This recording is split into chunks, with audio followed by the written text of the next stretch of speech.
Today on Dodson's Corner, we are looking at the most violent UFC fighters. Dylan, off the top of your head, who's the most violent UFC fighter? Is it Poatan? It could be. That's your choice. I don't know. I'm going Poatan, but let's see what Twitter has to say.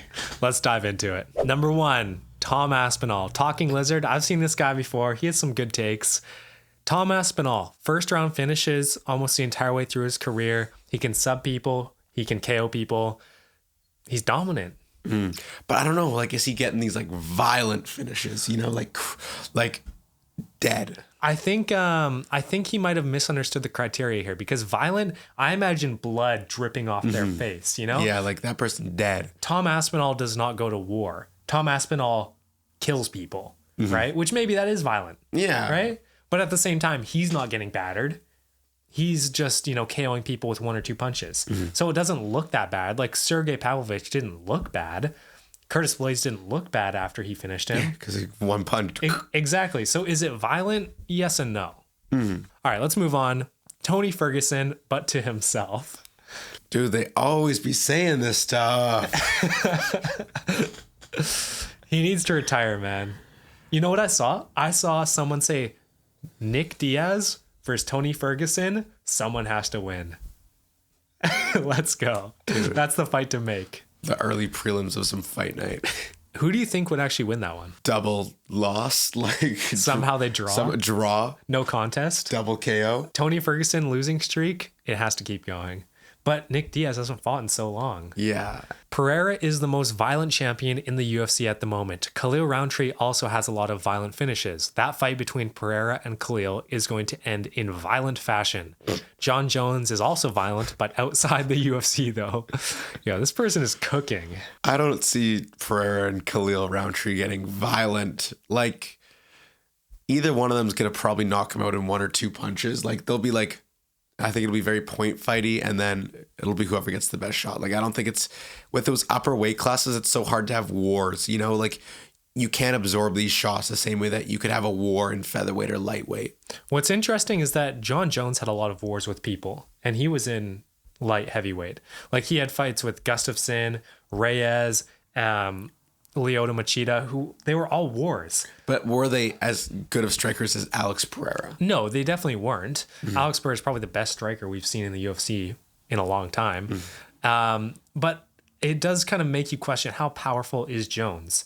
Like, if he can't get finishes, unless it's against his wife after she's overcooked a casserole, just makes you wonder, like, how much power does he actually have in his hands? Just me? All right, cool. All right, let's move on. The Hangman. Just a scratch. He is violent. He is, like, he looks like a madman. Yeah, and with the tattoos now? Oh, he's scary. Do you like the tattoos? I like the tattoos on Dan Hooker. He had a glow up. He had a tattoo glow up. I actually, like, in my UFC 5 career mode, I lost a fight, and then I went and, like, tattooed my whole body. And I was like, I'm basically Dan Hooker. That's how you know the title run's starting. No, I think he might be top 3, top 5. He is one of those people who just has a fighting spirit. Yeah, and I think that his last win over Gamrot really helped bring him back into this violent phase, because it's hard for me to call someone violent when they're coming off of a loss, which is what we're going to see later on. But I think Dustin and Dan Hooker might have one of the most violent fights in the UFC. Oh, 100%. But so did UFC 306. Some of those early prelims, those were violent. Bangers. And the woman with the cut, that might be violent. First woman violent fighter. Okay, next up, Justin Gaethje is pretty vicious. He beat the common sense out of Tony Ferguson. I actually considered Justin Gaethje when I was thinking about off the top of my head, but I just don't know if he's as violent as he used to be. And I think he's also a little bit more of a volume puncher, kind of like a Max Holloway. No, I think he's probably top 2 or top 3. Even in the fights that he loses, they're always violent. He's another person like Dan Hooker who just has that spirit, who likes to get hit for some reason. Like, he has something broken in his brain where he genuinely likes to be fighting and to get hit hard. And you see it with his coaches. Like, Trevor Whitman just does not understand it. Like, it's weird, man. But I love Gaethje, and I think a Dan Hooker fight could be next for him, because Charles is booked, Chandler is booked.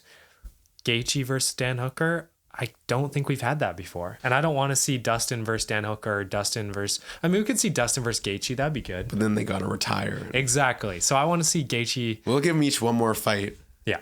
And then they can retire against each other. Next up, Josh Emmett. I actually considered this one as well. But I think that this is a lot of recency bias because of the KO on Bryce Mitchell. Yeah, that's what everyone's thinking of. If you even considered Josh Emmett, it's because of that KO. It's the most violent KO I've ever seen. Live. Yeah. Yeah, probably. His mouth was foaming. This was like, so 296 was like the first like UFC event I'd watched like the whole thing. And I was just in disbelief after watching this guy have a seizure. I came downstairs, we were eating dinner. I was like, yeah, the one dude just knocked the dude and the dude had a seizure. It was crazy. Yeah, it was scary almost. Yeah, I was like, what is going on here? All right, next up, John Silva has the potential. Too early to tell. Do you remember John Silva? I know Gene Silva. Yeah, the smiley guy. Yeah. Yeah, I don't think you can be violent if you're so nice and like, tapping your opponent every 10 seconds, hugging them at the beginning of every round. You can't be the most violent fighter. This is a bad take. We got another bad take coming up here. Khamzat. What do you think about Khamzat? Like, the most dangerous thing about Khamzat is the threat of him passing on some infection to you. The most violent thing about Khamzat is his immune system. Yeah, I don't know. It's tough in the first 5 fights in the UFC. Probably he would be the most violent fighter. But after that, kind of slowed down. I do think he is still up there, though, because even in the fights where he does slow down, they're just slugging it out. Mm-hmm. He's not like laying and praying. Yeah, he's an active wrestler. Yeah, which I love. So Khamzat, he could be up there. Violent, I'd say Michelle Pereira and Khalil Roundtree. This is in no way saying they're the best. Thank you for clarifying, Nathan. Michelle Pereira, what do you think? I thought about it, but I think that he just is more so exciting than violent. Yeah, he's definitely has a killer instinct and goes for the finishes. But from what we've seen out of him, he hasn't been to like long wars in the UFC. So I think we need to see more out of him and maybe be a little bit, I don't want to say safer because I do love his striking, but we need to see him be maybe a little bit more technical. Mm-hmm. And we've already talked about Khalil Roundtree. Like, I think that he is very violent, but is he just a light heavyweight, powerful guy? Yeah, it's tough to say. This Alex Pereira fight is going to be a banger, though. Oh, 100%. I don't want to see either lose. Dustin Poirier is the only right answer, I swear. Beat Gaethje, Holloway, Chandler, Alvarez, Connor, Hooker, BSD. Finished 3/4 of them. Bro, he is the only right answer. He's pretty adamant that Dustin Poirier is the right answer. Is Dustin Poirier the right answer? He is violent. I don't know if he's number one. Bringing up the resume, though, it is impressive. The most violent fighter in the UFC is going to be whoever can knock down Max Holloway first. That's why, like, I'm thinking, I considered Ilya just because of like how powerful he is. If he can mess up Max Holloway, he might be number one. No one's ever done it. Yeah. Gaethje did technically, he knocked him down, but it didn't count on the scorecards, which is weird, or technicality. I don't know. It doesn't make sense, but Gaethje is definitely up there because of that. John Bones Jones. I don't know. He is violent. Scary.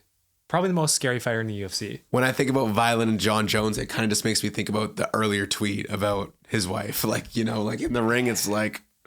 Yeah, it is weird. And he doesn't actually have that many finishes, which is weird to say. Like, he does have submission wins, but he doesn't have a lot of KO wins. So is he violent? Yes, because he gets into wars and it's back and forth.